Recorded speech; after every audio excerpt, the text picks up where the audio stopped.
వేళ్ల ఎంపీ అభ్యర్థిగా నిలబడిన కాసాని జ్ఞానేశ్వర్ ముదిరాజును గెలిపించాలని మాజీ మంత్రి మహేశ్వరం నియోజకవర్గం ఎమ్మెల్యే సబితా ఇంద్రారెడ్డి రంగారెడ్డి జిల్లా మహేశ్వరం నియోజకవర్గం గల మీర్పేట్లో ఉన్న చందన చెరువు అలాగే మంత్రాలయం చెరువు వాక్సర్స్ను ఆమె కోరారు. ఈ సందర్భంగా వాక్సర్స్ స్పందించి తప్పనిసరిగా చేవేళ్ల అభ్యర్థికి ఓటు వేసి గెలిపిస్తామని వారు సబితా ఇంద్రారెడ్డికి చెప్పడం జరిగింది.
అలా కారు గుర్తు కొట్టేయండి.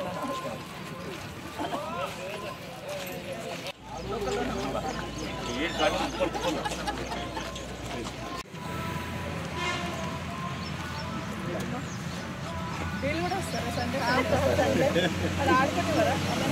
60 అవుతున్నారు. అది ఆడుకుంటారు. ఆడుతున్నారు అక్కడ. ఇకండి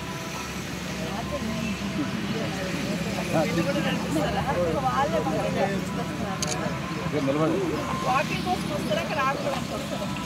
ఎప్పుడు ఆడుకోవడానికి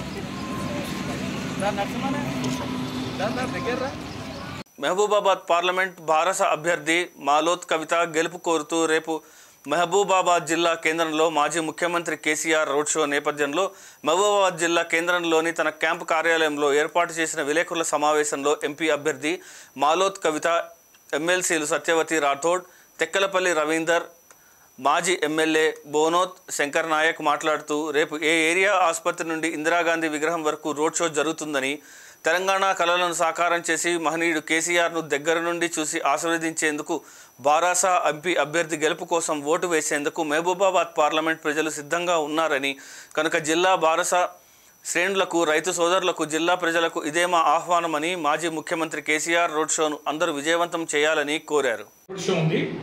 ఆ రోడ్ షోకి అటు భద్రాచలం కానీ పినపాక కానీ ఈ పార్లమెంటు పరిధిలోని ఇల్లందు నియోజకవర్గంలో టేకులపల్లి అటు ప్రాంతాలు కూడా కొత్తగూడెంలో జరిగే రోడ్ షోలో పాల్గొంటున్నారు.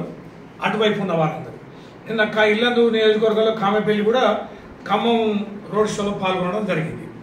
ఇంకా ములుగులోని కొన్ని మండలాలు, ఆ తర్వాత పోతే నర్సంపేట, మహబూబాబాదు, డోర్నకల్, ఇల్లందులోని ఒక 3 మండలాలు రేపటి రోడ్ షోలో మహబూబాబాద్లో పాల్గొంటున్నారు. ముఖ్యంగా నర్సంపేట వాళ్ళు, ఆ తర్వాత మహబాద్ గూడూరు మండలం, ఇల్లందు, గార్ల, బయ్యారం వాళ్ళందరూ కూడా ప్రభుత్వ హాస్పిటల్ ముందు అండర్ బ్రిడ్జి ఎక్కే ప్రాంతంలో అక్కడి నుంచి రోడ్ షో ప్రారంభమైంది. ఆ ప్రాంతం వాళ్ళందరూ ఆ రోడ్ షో కార్యక్రమంలో బస్సు ముందు నడుస్తూ ఉంటారు. నెహ్రూ సెంటర్ నుంచి, నెహ్రూ సెంటర్లోనేమో పట్టణ వాళ్ళందరూ కూడా అక్కడ ర్యాలీ అవుతారు. అక్కడ నెహ్రూ సెంటర్ వద్ద ఉండాలి. వారితో పాటు కలిసి వచ్చి ఈ ఇందిరమ్మ సెంటర్ వద్ద ఏదైతే ఇప్పుడు తొర్రూరు బస్ స్టాండ్ ప్రదేశం ఉందో ఆ 4 కూడళ్ల వద్ద ఆ కేసీఆర్ గారి బస్సు ఆగుతుంది. అక్కడ సాయంత్రం 6 గంటలకి రోడ్ షో ఉద్దేశించి కేసీఆర్ గారు ప్రసంగిస్తారు. బ్రహ్మాండంగా చూస్తున్నైతే భారీ ఎత్తున మేము మాట్లాడుతుంటే, మా కమిటీలతో మాట్లాడుతుంటే పెద్ద ఎత్తున మేము ఇంతకుముందు కూడా టౌన్ మీటింగ్ కూడా జరుపుకున్నాం. ఎవరైనా మాకు ఇంకా కావాలి, ఇంకా వస్తామని వారి రిక్వైర్మెంట్, వారి యొక్క సంఖ్య చెప్తుంటే చాలా ఆశ్చర్యకరంగా ఉంది. ఇంత తొందరగా ప్రభుత్వం పైన ఇంత భారీ వ్యతిరేకత రావడం అనేది ఊహించని పరిణామం. కాంగ్రెస్ కి చెంపపెట్టి దెబ్బ. ఏది అబద్ధాలతో ఏ రకంగానైతే ఈ ప్రభుత్వాన్ని, కేసీఆర్ గారి ప్రభుత్వాన్ని కూల్చడానికి మాయ మాటలు చెప్పారో ఆ మాయ మాటలు తేటతెల్లమైపోయి నిజాలను గ్రహించిన ప్రజలు ఇవాళ కేసీఆర్ గారి బస్సు యాత్రకి రాష్ట్ర వ్యాప్తంగా బ్రహ్మాండంగా స్వాగతం చెప్తున్నారు.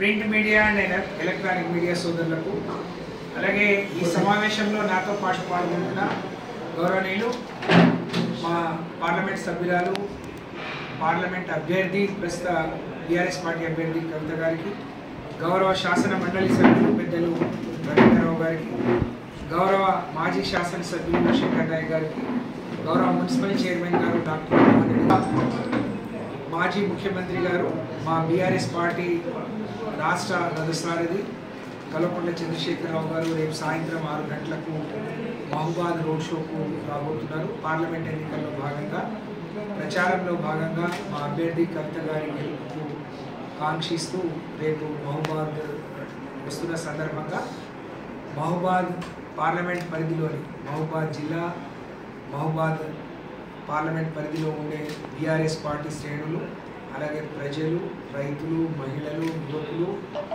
మేధావులు, విద్యావంతులు అందరి తరఫున వారికి హృదయపూర్వకంగా స్వాగతం తెలియజేస్తా ఉన్నాం. ఎప్పుడెప్పుడు చంద్రశేఖరరావు గారు వస్తారా, ఎప్పుడు వారిని చూద్దామా అని చెప్పి ప్రజలందరూ కూడా 1000 కళ్ళతో ఎదురు చూస్తూ ఉన్నారు. కారణం ఏంటి అని అంటే, ఆ రోజు అనేక రోజులు 69 నుంచి నడిచిన ఉద్యమం తెలంగాణ ప్రత్యేక రాష్ట్రం కావాలని ఎవరితోని సాధ్యం కాని తెలంగాణ రాష్ట్ర సాధన ఆ రోజున కేంద్ర ప్రభుత్వం మెడలు వంచి తెలంగాణ ప్రజలందరినీ ఒకతాటి మీదకి తీసుకొచ్చి మరి తెలంగాణ ప్రజల కళను సుసాధ్యం చేసిన గొప్ప నాయకుడు, పోరాట యోధుడు కల్వకుంట్ల చంద్రశేఖరరావు గారు. అలాగే వాస్తవంగా అభ్యర్థిగా ప్రతి మండలంలో ఎక్కడ వెళ్ళినా కూడా 157 మండలాలు మున్సిపాలిటీతో కలిపి ఉన్నాయి కాబట్టి మండల హెడ్ క్వార్టర్లో ఎక్కడ మాట్లాడినా, ఎక్కడ ఏం చేస్తున్నా ప్రజల్లో చాలా బ్రహ్మాండమైన స్పందన వస్తుంది. నాకు ఆ స్పందన చూస్తే నాకు చాలా అంటే ఆశ్చర్యంగా, మనోధైర్యం కూడా చాలా అనిపిస్తూ ఉంది. ఏదున్నా అందరూ, ఎందుకంటే మన నామినేషన్ రోజు కూడా ఒకటి సోషల్ మీడియా చిన్న పిలిపిస్తేనే పెద్ద ఎత్తున 6 నుంచి 7 వరకు స్వచ్ఛందంగా 7 నియోజకవర్గాల నుంచి కూడా కార్యకర్తలు వచ్చి నన్ను ఆశీర్వదించడానికి అది ఎంత స్వచ్ఛంగా వచ్చిందో, రేపు ఏదైతే మానుకోటలో జరగబోయే రోడ్ షోకి మీరు చెప్పినట్టు ఆ రోడ్ షో బ్రహ్మాండంగా దిగ్విజయం, మనకు చాలా బ్రహ్మాండంగా ప్రజలు చాలా స్పందన ఉంది.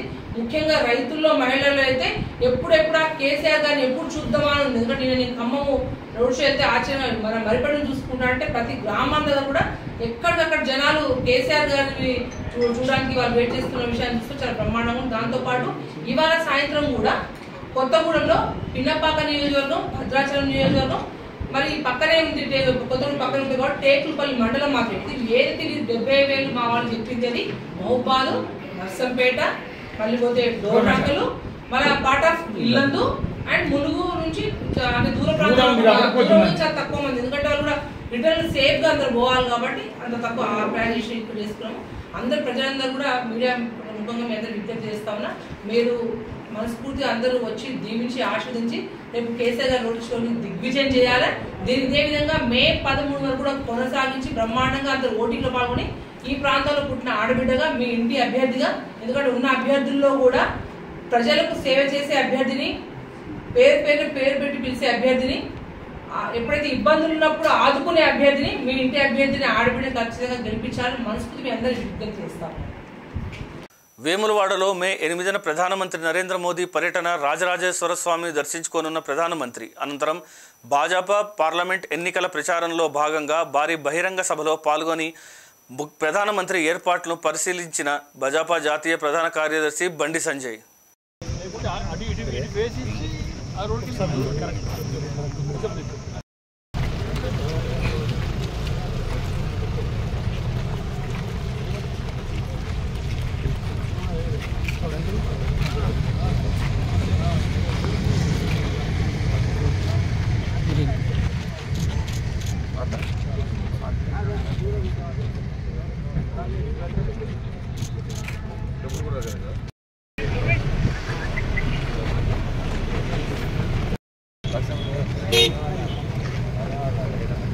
బ్రదర్ కొంచెం జరుగుతుంది, మీరే ఉంటే ఎట్లా కొంచెం కవర్ కానీ ఇచ్చారా ప్లీజ్.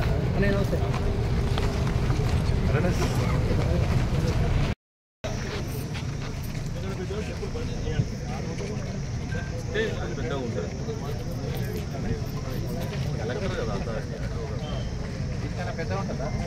బ్రహ్మాండంగా ఉంటుంది.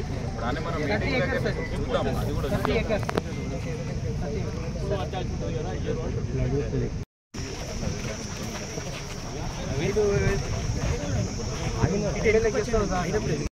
కామారెడ్డి జిల్లా బీర్కూర్ గ్రామ పంచాయతీకి డిపిఓ వచ్చిన విషయాన్ని తెలుసుకున్న కాంట్రాక్టర్ విజయ్ గ్రామ పంచాయతీ దుకాణ సముదాయం నిర్మాణం చేపట్టిన బిల్లులు చెల్లింపుల్లో జరుగుతున్న జాప్యాన్ని నిరసిస్తూ కాంట్రాక్టర్ విజయ్, డిపిఓ శ్రీనివాసరావు మరియు డిఎల్పిఓ నాగరాజ్ కార్యాలయంలో ఉండగా గ్రామ పంచాయతీకి గేటుకు తాళం వేసి తీవ్ర స్థాయిలో నిరసన వ్యక్తం చేశారు. 2022 నుంచి ఇప్పటి వరకు తనకు రావాల్సిన 10 లక్షల రూపాయల బిల్లు చెల్లించడంలో తీవ్రంగా జాప్యం చేస్తున్నారని కాంట్రాక్టర్ అధికారులపై తీవ్రస్థాయి ఆగ్రహం వ్యక్తం చేశారు.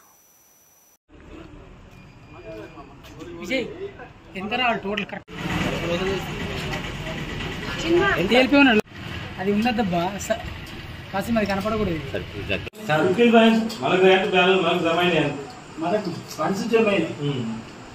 చెప్పాలి కదా సార్.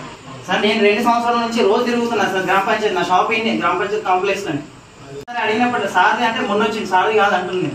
ప్రతి ఒక్కరు కూడా, ప్రతి ఒక్క ఆఫీసర్ కూడా, మొన్న ఎంఆర్ఓ కూడా అడిగితే నేను కలెక్టర్కి అడిగింది ఎట్లా స్థాపించాడు అంటే కలెక్టర్లు చెప్తారు కాంట్రాక్టర్లు డబ్బులు ఇది అంటే కాంట్రాక్టర్ చచ్చిపోయినా ఏమన్నా నాకు చచ్చిపోతే ఓకేనా? కాంట్రాక్టర్ చచ్చిపోతే నేను చచ్చిపోతే ఇప్పుడు అవును సార్ కలెక్టర్ పోవాలి. ఇప్పుడు ఇన్ఫర్మేషన్ ఇది నాకు ఖచ్చితంగా నాకు ఎట్టి పరిస్థితిలో పోవాలి. 22 నుంచి ఇప్పటి వరకు వచ్చిన ఫండ్ ఏంది, ఖర్చు పెట్టిన ఫండ్ ఏంది, ఇచ్చిన ఫండ్ ఏంది నాకు కావాలి. లేకపోతే ఎవరు అవుతారు 3 సంవత్సరాలు చెప్పు. సర్పంచ్ మనకు కూడా మమ్మల్ని మాట్లాడుతూ ఇప్పుడు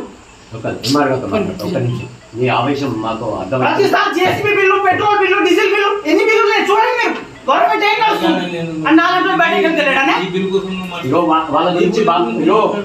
ఈసారి డీజిల్ కట్టేది, ఈసారి మెయింటెనెన్స్ అంటే ట్యాక్స్ ఏం చేస్తున్నట్టు ప్రశ్నించడం లేదా గ్రామంలో? అంటే నేను నా డబ్బులు రావాలని నేను సైలెంట్ ఉన్నా. ఇప్పుడు ఈ డిపిఓ సార్ వచ్చి సర్వే చేస్తారు, ఒక్కసారి ఆగు చేస్తారు, ఎంఆర్ఓ చేస్తుంటారు. నేను ఎన్ని సంవత్సరాలు మేడం, ఎన్ని సంవత్సరాలు వచ్చిన మేడం ఎంపీడీ ఆఫీస్ కి మీరు చెప్పండి. మీ ఆఫీస్కి వచ్చి ఎన్నిసార్లు ఈఎండీలు అడిగితే కూడా రాలేదు సార్. నేను పాత ఈఎండీల గురించి తెలియదు మేడం చెప్తున్నా. ఇప్పుడు నేను ఈఎండీల గురించి అడిగితే మేడం తెలియదు అని చెప్పింది. ఏం చెప్తాను చెప్పండి మీరు. ఇప్పుడు మేడం గురించి చెప్తున్నా నేను. ఈఎండీల గురించి, ఈఎండీల గురించి నేను మండల ఆఫీస్ తిరిగితే మాకు తెలియదు. మీరు గ్రామ పంచాయతీలో వేసి అడగండి. సెక్రటరీకి ఏం తెలుసు, ఎంపీ ఎందుకు ఉన్నది? ఆ జీతాల్లో పోగా మిగతా ఏదైనా ఉంటే ఆయనకి ఇచ్చేసాయి. ఫస్ట్ వీళ్ళు ఇచ్చేది ఇచ్చి మిగతా ఎండార్స్మెంట్ ఇచ్చే ఫ్యూచర్ గ్రాంట్లో మీకు ఇచ్చేస్తామని చెప్పి రాసి ఇచ్చేసి ఒకసారి డిఎల్పో గారు చూడండి, రిప్రజెంటేషన్ తీసుకొని మొత్తం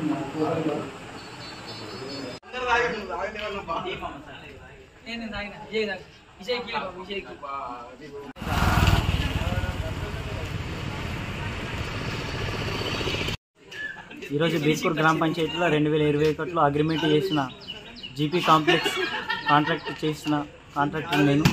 కావున నాకు 2021లో 20 లక్షల రూపాయలు వచ్చినాయి. వర్క్ 30 లక్షలు ఉంది. 2021 నుండి ఇప్పటి వరకు మిగిలిన 10,08,000 రూపాయలలో 1 రూపాయి కూడా రాకపోవడం వలన ఈరోజు సార్ కామారెడ్డి జిల్లా డిపిఓ సార్ గారు బీర్పూర్ గ్రామ పంచాయతీకి వచ్చిన విషయం తెలుసుకొని నేను వాళ్ళకు ఇంటిమేషన్ ఇద్దామని చెప్పేసి గ్రామ పంచాయతీ గేట్ ఏదైతే ఉందో అది తాళం వేసుకొని సార్ గారికి కలిసి అడిగాను. బిల్లుల గురించి పరిష్కారం ఏంది సార్ మరి అని చెప్పేసి అడిగితే వారు అన్నారు, అది తొందరగా కొన్ని రోజుల్లో మీకు ఖచ్చితంగా బిల్లులు ఇప్పిస్తామని చెప్పేసి చెప్పారు. తర్వాత తాళం నేను ఓపెన్ చేశాను. ఈరోజు బీర్పూర్ గ్రామాన్ని త్రాగునీరు గురించి ఒక రక శానిటేషన్ ఇష్యూస్ ఏమైనా ఉన్నాయో చూద్దామని చెప్పేసి గ్రామాన్ని తనిఖీ చేయడం జరిగింది. దానిలో భాగంగా గ్రామ పంచాయతీ కార్యాలయంలో ఈరోజు విజయ్ గారి ద్వారా నాకు తెలిసిన విషయం ఏంటంటే వారు ఈరోజు షాపింగ్ కాంప్లెక్స్ ఇక్కడ కట్టినారని చెప్పారు 2 years బ్యాక్. దానికి పేమెంట్ ఇంకా వచ్చేదని చెప్పాను. ఆ డీటెయిల్స్ అన్నీ కూడా ఇప్పుడు రాతపూర్వకంగా ఇస్తామని చెప్పాను. గ్రామ పంచాయతీ నుంచి పేమెంట్ ఇవ్వాలని చెప్పేసి వారు అడుగుతున్నాము డిఓని. కాబట్టి ఆ క్రమంలో రిప్రజెంటేషన్ వచ్చినాక అది పరిశీలన చేసి రికార్డు మేరకు దాని మీద ఏదైతే వారికి రావాల్సింది ఉందో రికార్డు పరంగా వారికి వచ్చే విధంగా కొన్ని చర్యలు వైకుంఠమని చెప్పేసి శాఖ పరంగా తెలుపుతుంది. సామాన్యుడు అయిన తిరుపతిరావుని గెలిపించాలని వైఎస్ఆర్ పార్టీ డ్రామాలు ఆడుతున్నారు. పొరపాటున మైలవరం ప్రజలు తిరుపతిరావుని గెలిపిస్తే మైలవరంని కడపరెడ్డిలే పాలిస్తారు. సమతా సైనిక దళ్ రాష్ట్ర ప్రధాన కార్యదర్శి పిల్లి సురేంద్రబాబు రాష్ట్రంలో దళితుల మీద ఈ ప్రభుత్వం వచ్చాక దళితులని చంపి డోర్ డెలివరీ చేస్తున్న కనీసం పట్టించుకొని ఈ ప్రభుత్వానికి బుద్ధి చెప్పాలి అని డాక్టర్ సుధాకర్ని ఏ విధంగా హింసించారో ఇలాగా అనేక మంది దళితులను మోసం చేసి జగన్ని ఇంటికి పంపే సమయం వచ్చింది. అక్రమ మైనింగ్ ద్వారా జగన్మోహన్ రెడ్డి గారు సంపాదించి దోసిపెట్టిన డబ్బు ఏదైతే ఉందో దాన్ని మైలువారం ఈ ఉమ్మడి కృష్ణా జిల్లాలో ఖర్చు చేయడానికి దాదాపు 5,000 కోట్ల రూపాయలు కేవలం ఆ మైనింగ్ ద్వారా వచ్చిన డబ్బుల్ని ఖర్చు చేయడానికి రెడీగా పెట్టారు. ఈ విధంగా దోసేసి దాన్ని ప్రజలకి అందనివ్వకుండా ప్రభుత్వం దగ్గరికి వెళ్ళనివ్వకుండా తన సొంత ప్రయోజనం కోసం ఉపయోగిస్తున్న వ్యక్తి జగన్మోహన్ రెడ్డి గారు. దీన్ని దృష్టిలో పెట్టుకొని జగన్మోహన్ రెడ్డి గారికి బుద్ధి చెప్పాల్సిన అవసరం అయితే ఉంది. మైలువారం నియోజకవర్గం అభివృద్ధి చెందాలంటే జగన్మోహన్ రెడ్డి గారిని ఓడించాలి. ఎందుకనంటే మైలువారం నియోజకవర్గం అమరావతి రాజధాని ఒక భాగం. అలాంటిది ఇక్కడ రాజధాని లేకుండా చేసి మైలువారం అభివృద్ధిని వెనక్కి పంపించిన వ్యక్తి ఎవరైనా ఉన్నారంటే జగన్మోహన్ రెడ్డి గారు. అందుకే మరలా జగన్మోహన్ రెడ్డి గారు కనుక అధికారంలోకి వస్తే మైలువారం పూర్తిగా నాశనం అయిపోతుంది. అందుకని చెప్పేసి ఇక్కడ వైసీపీని ఎట్టి పరిస్థితుల్లో ఓడించాలని మీ అందరికీ తెలియజేస్తున్నాము. జగన్మోహన్ రెడ్డి గారు అధికారంలోకి రాకముందు 2019 ఎలక్షన్ ముందు అనేక హామీలు ఇచ్చారు గెలవటం కోసం. ఏ ఒక్కటి కూడా నెరవేర్చలేదు. ఈ రోజు వాళ్ళు ప్రతి ఒక్కటి కూడా మేము 99 హామీలు నెరవేర్చాము అని చెప్తున్నారు. ఎక్కడ నెరవేర్చారు? ప్రత్యేక హోదా మీరు ఇచ్చిన హామీ కాదా? పోలవరం ప్రాజెక్టు మీరు ఇచ్చిన హామీ కాదా? అధికారులకు వచ్చినప్పుడు సిపిఎస్ రద్దు చేస్తారు, అది మీరు ఇచ్చిన హామీ కాదా? మద్యపాన నిషేధం చేస్తున్నారు, మీరు ఇచ్చిన హామీ కాదా? రైల్వే జోన్ చేస్తానన్నారు, మీరు ఇచ్చిన హామీ కాదా?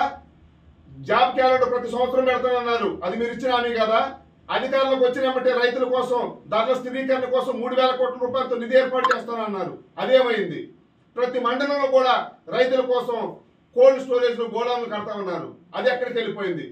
కడప స్టీల్ ప్లాంట్ పూర్తి చేస్తానన్నారు, అది ఎక్కడికి వెళ్ళిపోయింది? మచిలీపట్నం పోర్ట్ పూర్తి చేస్తానన్నారు, అది ఎక్కడికి వెళ్ళిపోయింది? అనేకమైన విషయాలు చెప్పి ప్రజలు మోసం చేసిన వ్యక్తి ఎవరైనా ఉన్నారంటే జగన్మోహన్ రెడ్డి గారు.